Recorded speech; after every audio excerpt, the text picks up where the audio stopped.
This podcast is rated E for explicit and by category of true crime contains language and descriptions of crimes not suitable for young or sensitive listeners.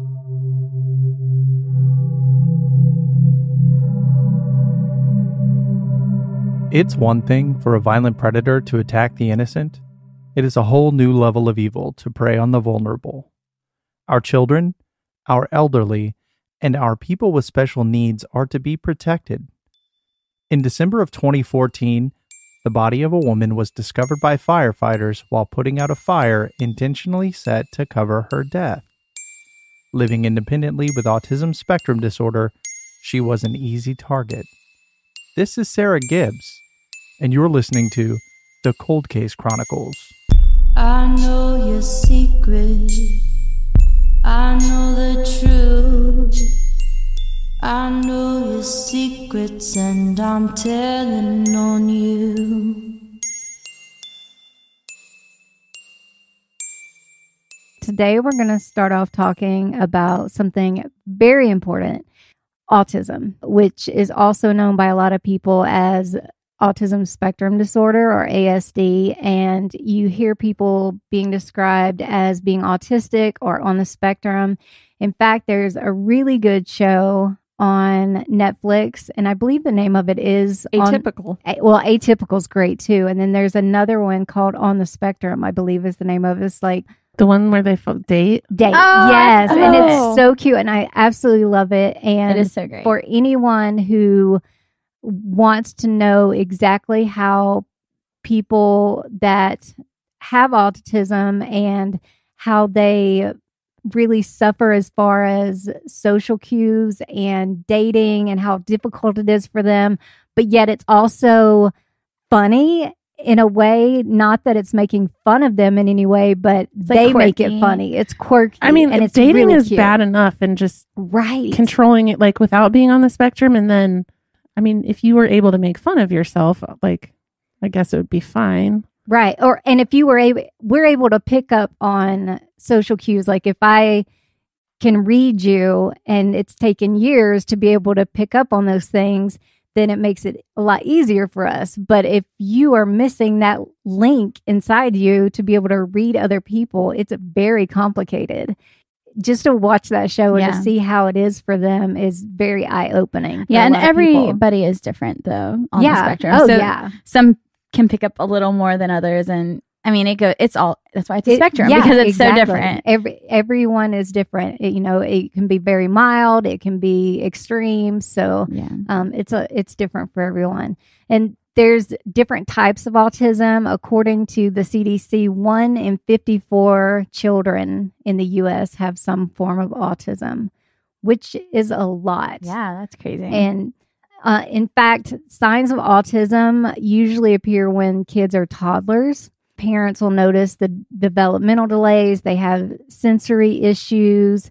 I know my kid hates tags in clothing or lines on the socks. Or germs. Yes, he does. He hates germs. Even before COVID, he hated germs before hating germs was the thing. So we did a live broadcast at a Gen Con kind of thing, and he bought a face mask and we laughed at him for hours. I know. And this was before he COVID. knew something. He did. He knew something. Yeah. And he also had like his own 6-pack of hand sanitizer before COVID as well. I know. It was funny because when everyone knew that hand sanitizer was flying off the shelves, I was thinking, I'm not worried because we have a stockpile at our house way before any of this happened because we always buy it in bulk. These are type of things that parents look for whenever they're looking to see if something's going on with their kid. Repetitive behavior, attention issues, and how parents deal with it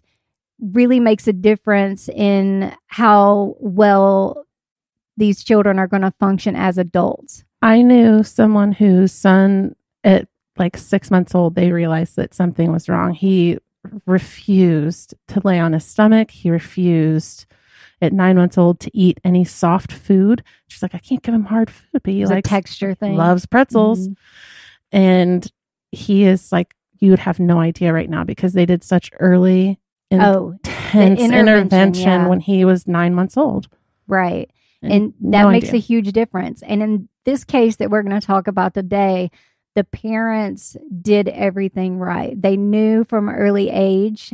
Sarah Gibbs was one of those children. They knew that she had the signs of autism. They did everything that they could to help her on that journey.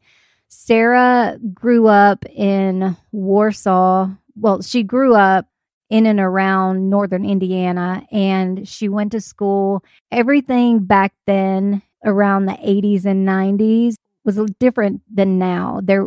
We didn't do the inclusion, those type things that we do now. Everyone who had any type of a quote disability was put into a different classroom or a different school. And so Sarah was brought up in that generation. When did they start diagnosing autism? I don't know what year that became a thing in like the DSM textbooks. And I think it was in the mid to late, like in the mid 90s, I think it started. And by the late 90s, it was like, this is a thing. And it is. And then it became this is no longer spectrum. Just this weird behavior. It is an actual disorder. Okay. Yeah. And Sarah's parents knew at an early age that she was going to need extra care as she got older. So she was super smart. But again, she had the problems with social cues. Like she couldn't really read people, and they knew that she was going to need a little extra help. She loved music, but just those social skills. Now, Sarah wanted to live a normal life. Her parents agreed that it would be good for her to live as normal life as possible. So she wanted to live by herself, and her parents agreed it would be good for her to live in a duplex similar to assisted living. Okay. So she has her freedom to come and go, but yet there's going to be a caretaker that comes and checks on her. Right. A lot of places have those type situations. So I used to work for a place like that. Yeah. So you're able to have that normal life. And I used to actually work for a place like that too. I was the therapist and sent my workers underneath me to go check on them and report back and bring them in. It works out really well for them because they feel like they have that freedom and that they have a quote normal life. But yet you have someone looking over they kind of help keep you on track. And they should have a normal life. Right. Because there's nothing physically wrong with them. They are normal. It's just you have to have someone to make sure that no one is taking advantage of them. Exactly. And that's where it becomes a problem because they are easy prey. As her father told me, and he said it exactly right, you are kind of like in the wild and people look for the weak animals and that's what they become. They're creatures of habit. People watch them. They see that they do the exact same thing every day, and it doesn't take long for someone who is a predator to watch these people and watch their patterns and figure it out really quickly. Right. Or they pick up that you don't pick up on social cues and they are creepy. These people are creepy towards people on the spectrum, and you don't pick up that creepiness, and you don't pick up that they shouldn't be in your personal space or they shouldn't be knocking on your door or something like that. Right. And you sometimes trust people too much too. And you don't often have a lot of friends. Sarah didn't have a lot of friends. She had friends that were like her high school teacher or her Zumba teacher, those type people that cared for her and that she trusted, but aren't necessarily friends like your peer group friends. That's how you get taken advantage of because you don't know by looking at someone's face if they're being honest with you.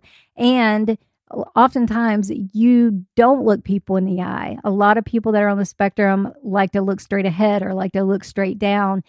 People that don't understand autism might think you're being rude.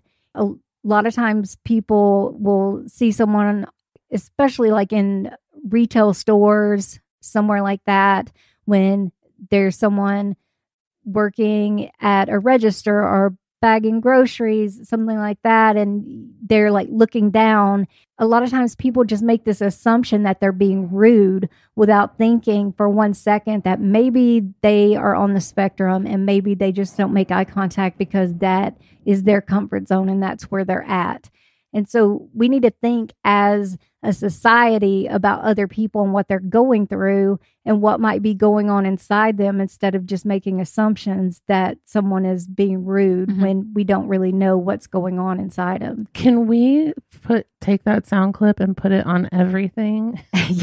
About everything. People stop being assholes. Quit being so self-centered and think about the other person that you're interacting with. And just think, maybe it's not about you. Right. I think that's why we sign off with "Have the day you deserve." Exactly. Because, if you do deserve a good day, then you're going to take that with like, "Oh, thanks." And then if you don't, it's quite frank. Like, yeah, exactly. People just in general need to be nicer to everyone else.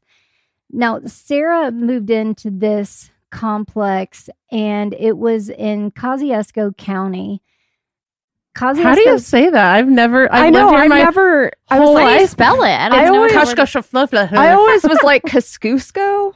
That's how I always read it. Kosciuszko. I may be wrong, but there's Kosciuszko in the South, and being Southern, I probably add an extra syllable to everything. So I've never even. Wrong. As soon as you said it, I know exactly what it is because I can spell it, but I cannot say it, and I would never even try to be like that one up there. Yeah. So I may have an extra syllable in there, but I usually do that to all my words. We're going to call it Costco County from this side of the table. It is not Costco. I promise you that. We definitely know it is Warsaw. Yes. That's the name of the town. Warsaw. And Warsaw is about halfway between South Bend and Fort Wayne.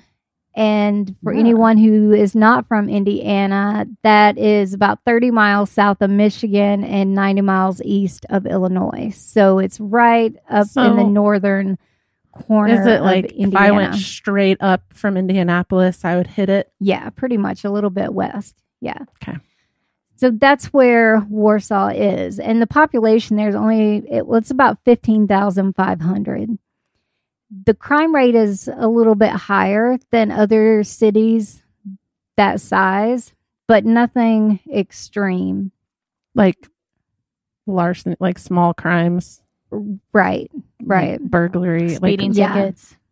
Now, interestingly enough, Sarah died in 2014, and in the city data website, it lists 2014 as not having any homicides. What? So I'm not sure how much I really trust the data as far as they're trying their to crime data. Not. Yeah, so I That's think weird. somebody needs to check those statistics. Her assisted living was working out great. She had lived there for about 10 years. She would walk almost everywhere she had to go. She was in walking distance of all her favorite places. She walked places like the YMCA, the library. Everything was a pretty basic life for her and repetitive. She would get up, she would go to her favorite spots and go home. If she had to go somewhere farther than that, then someone in the assisted living community would be able to drive her. So she didn't drive. She didn't have a car. She didn't have a cell phone. She didn't have the internet. She was just very simple, and that's how she liked it. That was her life, and it was working out just fine. A few of her friends is, like I said, characteristic of someone with autism. She would see them occasionally, but most of them were at the YMCA. It's not like they were social gathering type people. She didn't really gather with people other than at the YMCA. She would go to a Zumba class. She was very patterned. She would go home at night. She would watch TV in her living room. There was a certain spot in her chair. She would watch living room. Very patterned. Speech and communication difficulties made it really hard for her to maintain any sort of relationship with men. But she did crave that kind of attention, just like everyone does. It allowed her to be a higher risk for targets of assholes in the community. She wasn't able to read people. And on December 19th, 2014, the housing assistant worker who normally visited her at her house, left around 7 p.m., said everything seemed normal. In fact, when she left, she asked Sarah if she wanted her to lock the door behind her, and she said yes. So nothing unusual. She didn't say anything to her that she was expecting a guest. And then around 11 p.m., the neighbor in the adjoining duplex with Sarah started to smell smoke. When they opened the door to her duplex, they saw a flash. And what ended up happening is the fire inside her duplex had been just smoldering. It had basically gone out, but when the door opened, the oxygen that went in caused it to reignite. So they believe that the fire had been set about 20 to 40 minutes earlier. A 911 call was made at 11:14. Was it typical of her to say, I'm having someone over, or I'm going to go on a date, or did she date men? No one knew of anyone that she was dating. I asked her father if he knew of anyone that in particular that she was talking to, and he didn't. Had she previously? No, she didn't talk to anyone in particular. Now, when firefighters arrived, they found her body in the living room where she spent most of her time, and the side door to her house was unlocked, and there was no sign of forced entry. So they believe that someone came in from the side door, and they also believe that she had left that door unlocked intentionally. Who she left it unlocked for, we don't know, but she either left it unlocked or she allowed someone to come in, because her dad says, she wouldn't have left it open or wouldn't have allowed someone to come in that she didn't know. She would have been very particular about someone that would have been a stranger. They said that there was definitely an accelerant used to start the fire. There would have been nothing there that would have started the fire in her home. With the workers that come in and out, they would have made sure that there was nothing in the house that would have started the fire. So it had to be basically premeditated, or at least thought out by whoever came to start the fire, because they brought it with them. Okay. So with the intention of starting that fire and covering up the crime, because Sarah was stabbed to death. So there was no doubt that the fire was to cover up the murder. Sarah was deceased before the fire started. And the stabbing, as we've talked about in previous episodes, is very personal. You don't go stab someone unless you're in a rage. It's a crime of passion. It's very physical. It's hand to hand, like you're face to face with this person. You're looking at this person while they're dying. Right. It is possible that it was just a heat of the moment thing. But again, you were in that apartment or in that duplex, and even if you mentally turn and have to grab something and do it, she's in the living room. There's no knife in the living room. You have to actually think this through and either go to the kitchen. The murder weapon was never found. So even if it was her knife, you have to go to the kitchen, think that through, or bring your own. And it's a thought process. It's not just a heat of the moment kind of accidental, I did it. It's a thought process. It's a thing to... Did they never found the weapon, but did they think that it was from her own kitchen? They have not released that. Okay. There are some things that they know that they are not releasing. They have said that she was not sexually assaulted. That wasn't the motive, unless that was the intent and it went poorly before it happened. The other thing is, whoever it was had to have left her apartment not only smelling like smoke, but also with blood on them. You don't stab someone and not get blood on you. And an accelerant. I'm thinking and this is like 2014, so there's cameras somewhere. Yes, and they did get camera footage from several of the businesses around, and nothing came of that. So it means that either someone lived nearby and was able to walk, or they knew what they were doing and was able to avoid that. So I asked Sarah's dad about her mentioning someone, anyone at all, anything that she talked about that she was doing. He had a couple of really interesting things to say.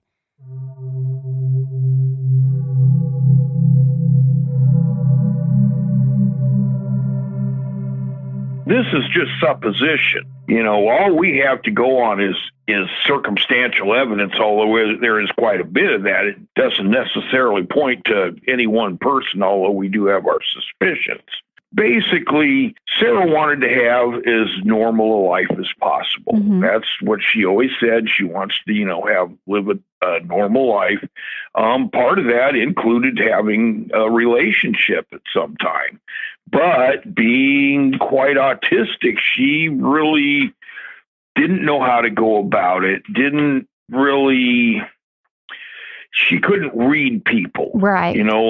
Like a normal person would know when somebody's feeding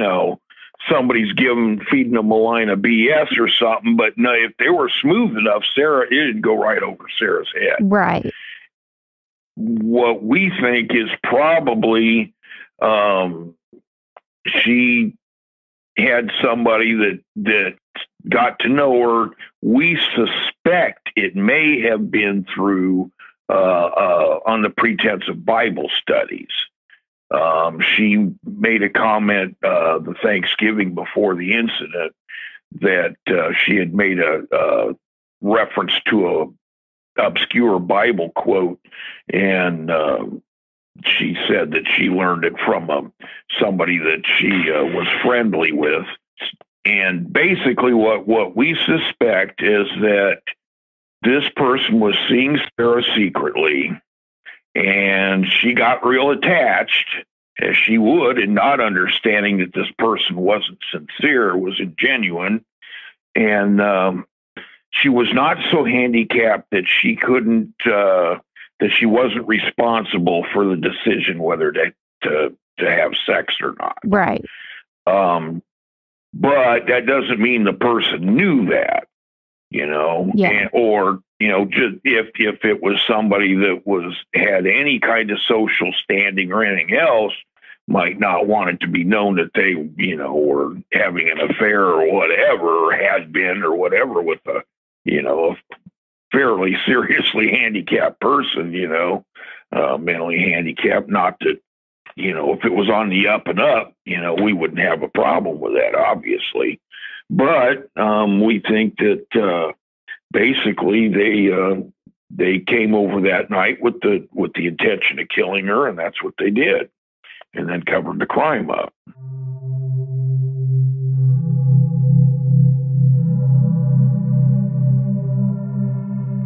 After I talked to her dad, I started thinking, where could she have run into someone to do a Bible study? And it could have been the YMCA if they were having some kind of group. Could have been the library. Could have been walking to one of those because she was very repetitive in her walk. Could have been knocking on her door other time. Right. Knocking on her door, wanting to preach to her from the door. Wherever she was, she had contact with someone wanting to do a Bible study. There's a lot of sexual predators in that area, but we know she wasn't sexually assaulted. The majority of the ones in that area are child molesters, but we also know that sexual predators against children normally do that because they're vulnerable.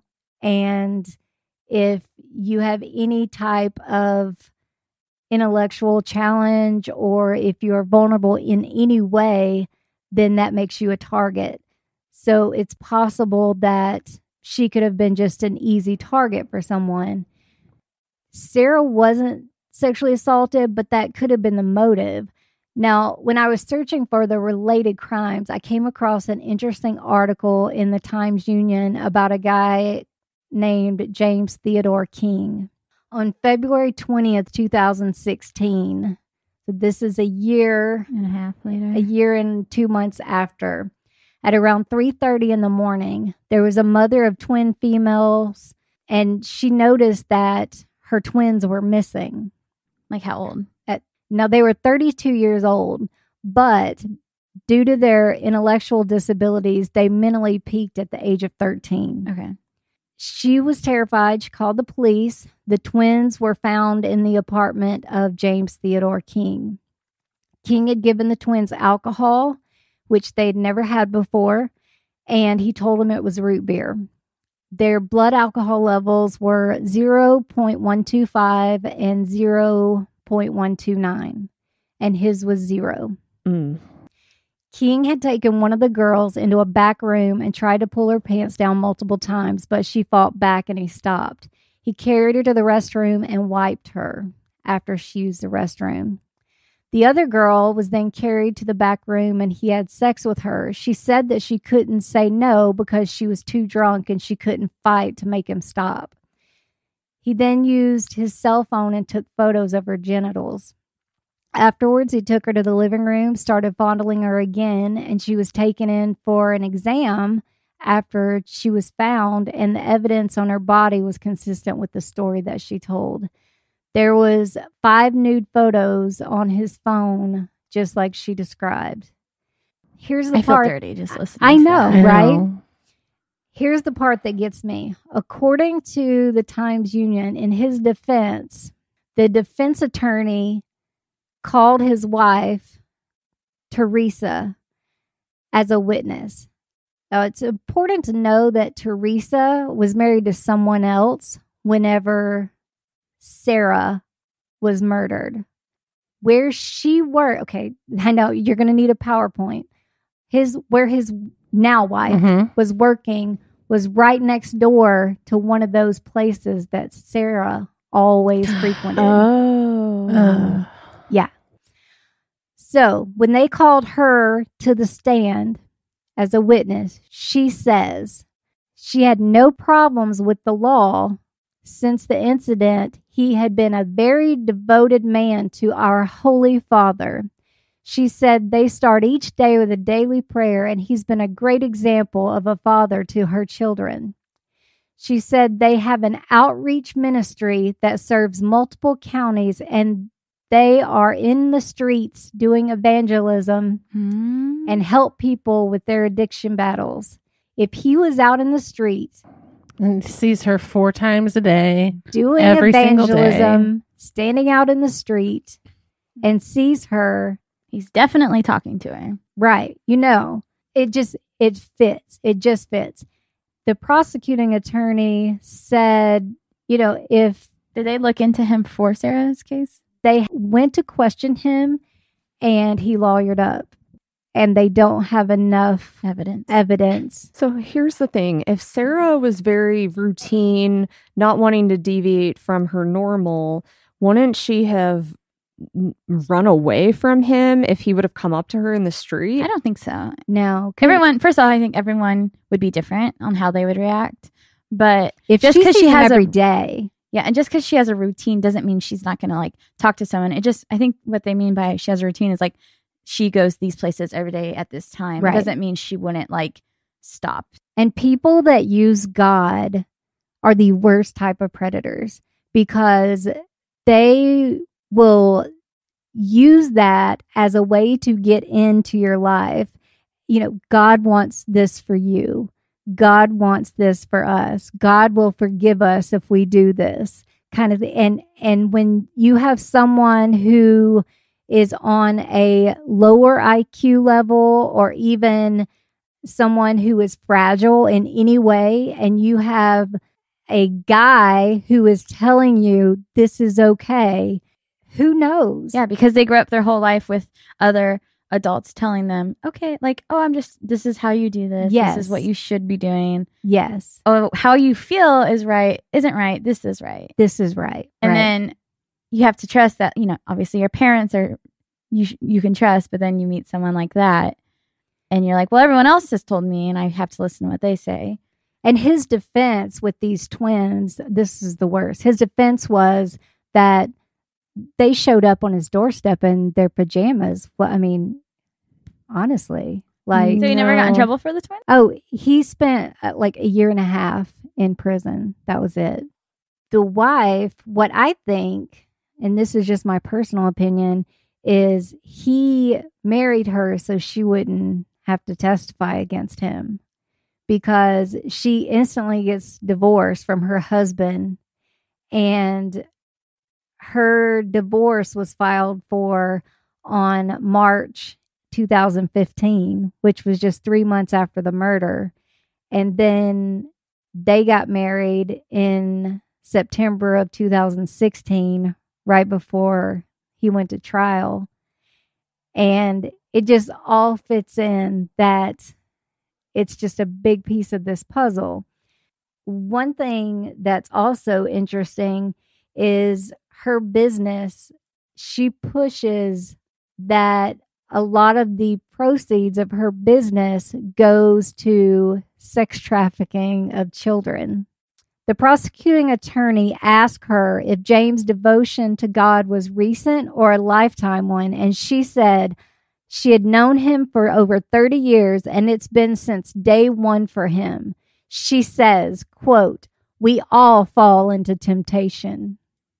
Not that kind of temptation. Right. Also, it's not like, I can tell you right now, if two girls show up on my doorstep in their pajamas, calling police. right? Amy's going to get on her neighborhood there's two girls here in their pajamas. They're walking down the street. Right. Okay, they turn left. I know, especially if they're in their 30s. Yeah. Something's going to be weird about Yeah. that to me. Not Yes. let them in and have sex with them. Right. Let's let them in and give them beer and have sex with them. But then That's gonna be my clearly, first like, but you choice? see No. two 30-year-olds that talk like 13-year-olds and act like 13-year-olds. Right. You're not. No, it's just wrong. It's wrong, and sexual predators don't change no matter what. It's just inside them, and she shouldn't have him around her kids now. Number one, I don't care what he's telling shit. her.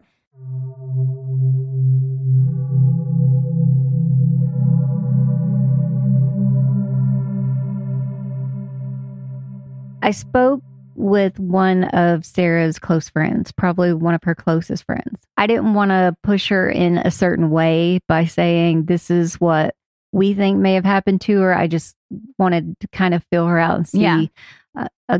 give her an option, hey, what do you think? And I wanted to see what she thought as far as who was responsible for her death, or just ask her a little bit about Sarah without leading, and ask her if she had mentioned to her any type of Bible study, anything like that. Yeah. I also want to say it's important to me to protect people, and I'm not going to give her name or any details that she said to me in regards to like anything about her location, because we have to keep in mind this guy's still out there, and I'm not going to give any information in regards to that. So basically, this is what she says. Sarah and I stayed in touch. I remember Sarah saying she was doing a Bible study, and I remember her telling me something about going to have cookies there, so it had to be within walking distance area. Around the time Sarah passed, I was on vacation. When I came home and heard the news, I had voicemails from Sarah because she always called me. If we were unable to talk, she would always leave me voicemails. In one of the voicemails, she was pretty excited, and she left a Bible verse, which was different. Which also goes back to the fact where Different from the one from Thanksgiving, you mean? Right. Okay. And now the one in Thanksgiving was her dad. Her dad had talked about when she came home for Thanksgiving, she was reciting Bible verse, and that was kind of weird because she had never done that before. Yeah. So in this voicemail, she also was reciting Bible verse, and that was different for her. Then I had another voicemail that was also strange. She called and hung up abruptly, and it seemed like someone was telling her to hang up the phone. I did give that voicemail to police, but never heard anything from it. It was not her normal voicemails. Sarah would always leave voicemails that said, "Hi," then give my name, and "This is Sarah J. Gibbs." Then she would say her address, and she would say whatever she needed to say. And then at the end of the voicemail, she would say, "Bye-bye, my name," and then bye-bye. Aw. I know, So- right? That just makes me, I know. like, it's like so sweet. Sarah would say her own address or Yes, her the own friends? address. Does she do it's that for everyone? probably so. It's probably just one of those things that's one of the repetitive things that we talk like she about. probably learned it all at the same time. Yes. But like a predator is like, oh, thanks. That's easy information. Right. It is. Oh. Absolutely. She said every single voicemail that she ever left her was like that. She started it out the same way, ended it the same way. But that particular voicemail, she started to say hi and she got through about half her name. Then she heard a mumbling voice in the background and then she hung up. Oh. What? Yes. And that's the one she gave police. And was that? And what day was that? That was while she was on vacation and when she was murdered. That was from the day of her murder. I don't know the exact day. It was during that time period, though. She said, "I remember her telling me about going to some Jean Shack place, which is now Discount Warehouse in Warsaw by the dollar store. Jean Shack is the place that I was telling you guys that his wife Wife his worked? now his wife? wife, yes, James King's wife Oh. works. And isn't it ironic that she mentions Jean Shack by name and I didn't ask for that Right. information?" Also, if they have a voicemail, I feel like that's evidence. I mean, Right, but you don't know who is in the voicemail. I wonder if they can do like some sort of analysis didn't- where they can isolate the background voice, tone it up a little bit, and kind of yeah, compare it that's to what I mean. people. Yeah. Yeah, we need you to do some voice analysis on this. Can you clean this audio up? Yeah, please? can you clean this up for us?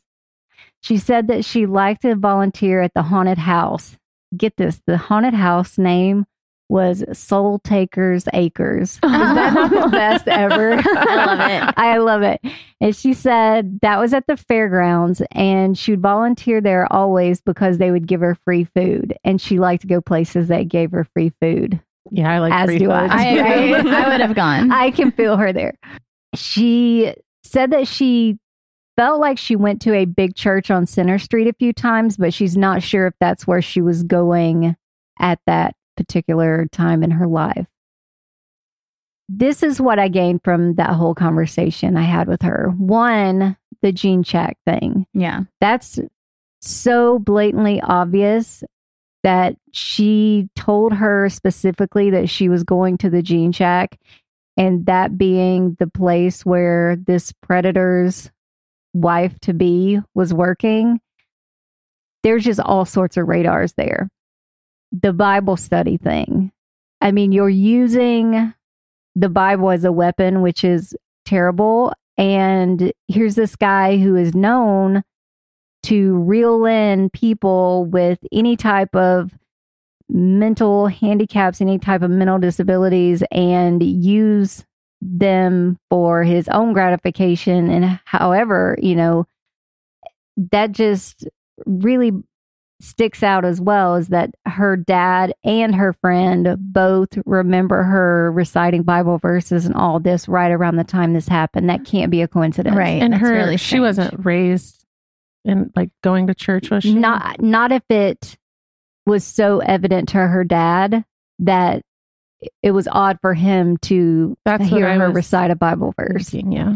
And then, of course, the weird voicemails, hearing someone in the background, her not going through her normal repetitive process. Something is different. So all those things kind of tell me that she's having something go wrong, that it probably wasn't just a random thing, that this was something being led up to, not just some random person that came Right. in and did this.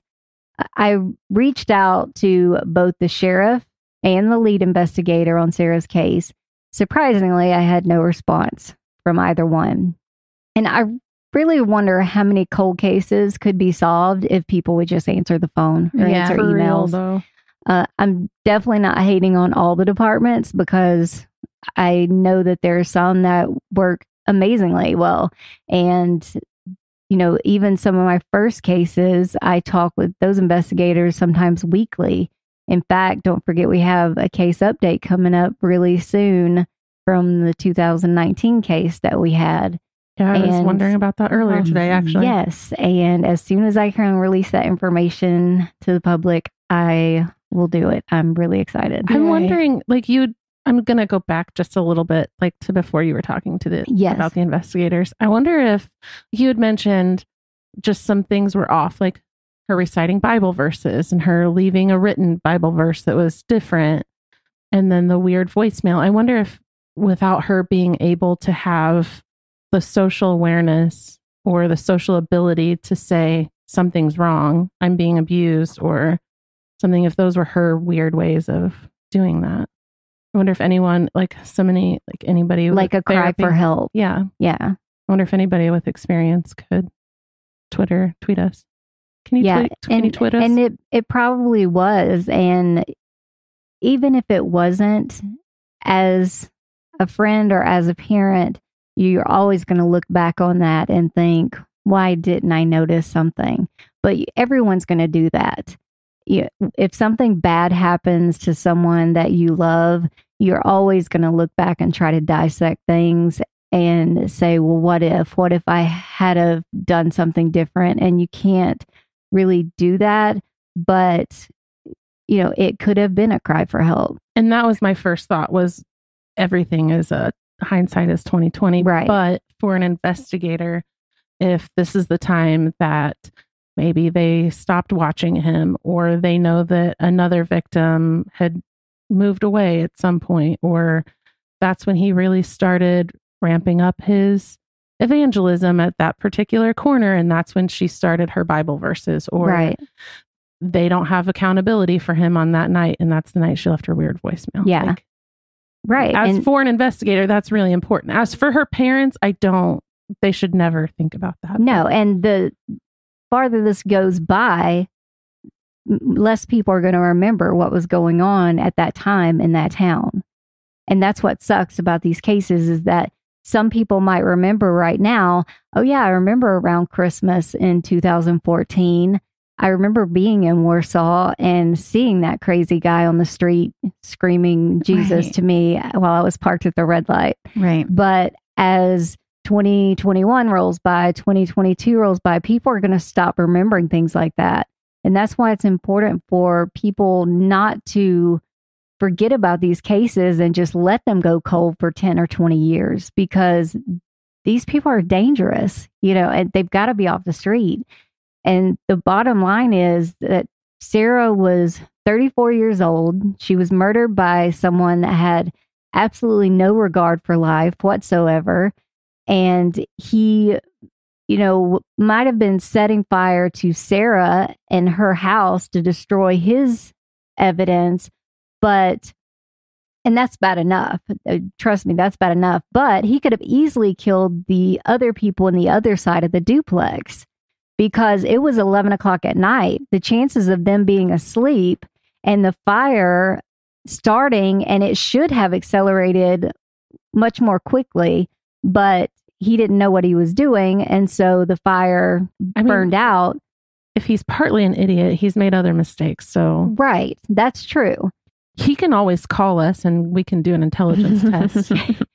Yeah, please call us and let us know that it's you. So going back to Sarah potentially being abused by this guy, a lot of times people with intellectual disabilities, or even young kids, you'll see this with them. They could be molested or abused and not know that that's a bad thing. They might think that everyone has situations like that, and so they won't talk about it. And if she was repeatedly being abused or molested, she wouldn't think to say anything to somebody. And that's why they pick those people in particular. They pick, even though she's 34, that wasn't the level that she was operating on, so to speak. And that's why they pick those people. They pick the vulnerable, they pick the weak-minded, so to speak, and they try and pick people that they can get inside their head more easily and convince them. And when they also throw Jesus into it and religion, and they'll say, oh, well, this is the way it should be, and God will forgive me if we do this. And they're just so easily molded and convinced to do what they want. And then if something goes wrong, they don't think anybody's really going to miss them either. A lot of times, this is that population where they think, where's their family? How far away is their family? I can probably get away with this. Who are the people that love these people? Where are they at? And they think that it's going to be an easy crime to commit. And the thing to think about is the recidivism rate of those who commit murder and then get released and then do it again which basically means if you commit murder and then you get out and then commit another crime, that's more than half. So more than half the people that commit murder get released and do it again. Those are really good odds, actually. Yeah. Like if you were gambling, that's probably take going. those. Well, of course, those are people who've been caught and sent to prison. We don't know for people that, like the guy that's done this to Sarah, because he hasn't been caught. Of course, we don't know, because these people aren't actually filling out surveys and saying, oh, however, we're going to pop one up on them after you got caught. Right. Now, I mean, if you could just put your IP address in there when you're done. Yeah. If you're listening to the podcast, you've committed murder, reach out to us on social media. Let us know who you are and what you've done so we can finish our statistical analysis on this. Totally for statistics, nothing else. That'd be great. But based on those statistics alone, I don't like those odds for someone to have a 50% odds of committing another murder that's living in my town. That's not okay. It shouldn't be okay with anyone. So Sarah's last few months in her community, there was a similar experience. If anyone had a similar experience with a guy in Warsaw, like a Bible study, there was probably other people, that he was trying to reach out to. If you had a similar experience like that, you need to let us know. If you were part of the Bible group. Right. Let's say you're not vulnerable, but you think maybe there was someone in your group that was. Yes. And there may not have been a Bible study at all. It may have just been him and her, and that's it. Right. But if there was an actual Bible study and it was legit and she was in it, let us know that too. Yeah, so we know that that's not a good avenue to be going down.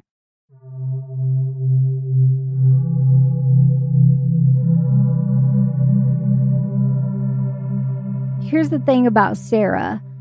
This has not been solved yet. And there are pictures of her that are on the internet. There's two in particular that have been circulating of her, but her family feels like someone might not recognize her because of those photos, because Sarah really didn't like her picture to be taken, which I get that. I mean, I'm a woman. I don't either. Right. And she was very particular about that, though. She didn't want people to take her pictures. So there wasn't a lot of recent photos of her.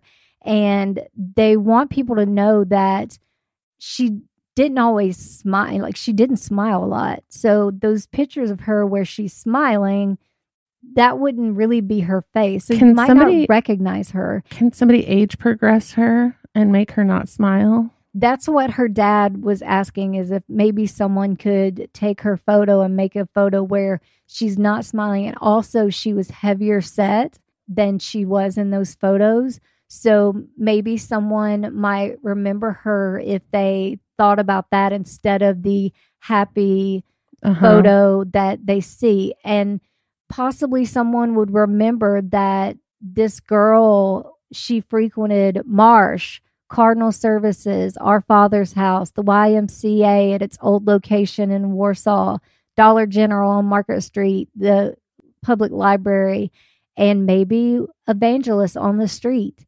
These are things that people need to really think back in their head and think about. December of 2014, did they see her that month or the month before, talking, having any conversation with someone in particular in any of those places, or walking with someone? Did they see someone that might have had any type of what appeared to be blood on them that evening? Even if it's something they don't think means anything, it probably does. It might be that missing link that they need. If you have a tip, you can send it anonymously to us at any of our social media or at coldcasechronicles@gmail.com. Or if you want and are comfortable calling police, then you can call the tip line at Kosciuszko. See what I did there? Kosciuszko County Sheriff's tip line at 574-372-2494. But everyone needs to look in their neighborhood and find out who the sex offenders are in their neighborhood. They're everywhere. They're working at your grocery stores. They're working at the places that you would think that they would not be allowed to be working at. Indiana, you can do the Indiana one and it'll tell you work, school, right, home address. But there's the national one. It's NSOPW, and it will give you a nationwide search. It's very good because you sometimes I'm kind of mixed on some of the people, because I know some 19-year-olds have relationships with 17-year-old girls, and then they end up on the sex offender list for the rest of their lives. And I feel bad for those kids. Right. So I know that you need to read what they're there for. You can read on these lists what they were arrested for. Yep. If it says they were arrested at age 40 for having sex with a 12-year-old, then you know they're a dirty old man. Right. Be aware of who your kids are talking to, where they're going at night. Put Simply Safe on your house so you can hear when the door opens at night. Don't trust your kids. Don't do it. Don't. They are not little angels. They're devils. We know. Yeah. Wow. I was a little angel. You're going to pay for your raising. That means something. It does. Man, I was an angel. Whatever. We should have a Simply Safe promo on this podcast. Yeah. With this episode brought to you by Simply Safe. They have had almost no tips on this case. Whenever the case was ran, they had only had 5 tips called in, which is a ridiculous amount. This is someone's baby. I know it's someone in their 30s, but this is their baby girl. No matter how old you get, you're still someone's baby girl. And to know that she died brutally and then was horribly set on fire, it's not okay that this person got away with it. So if you know anything, please come forward with any small amount of information. And I believe there's still a pretty hefty reward for anyone that comes forward and leads to the arrest of this absolute dreadful, nasty person who did this.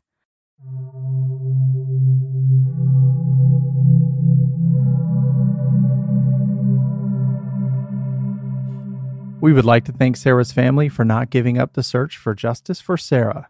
And if you liked what you've heard, please share our story via social media. Cold Case Chronicles on Facebook and Instagram, and at Cold Case Crew on Twitter. You can also go through our website at coldcasechronicles.com. And as always, have the day you deserve. Especially if you killed Sarah Gibbs. I know your secrets and I'm telling on you.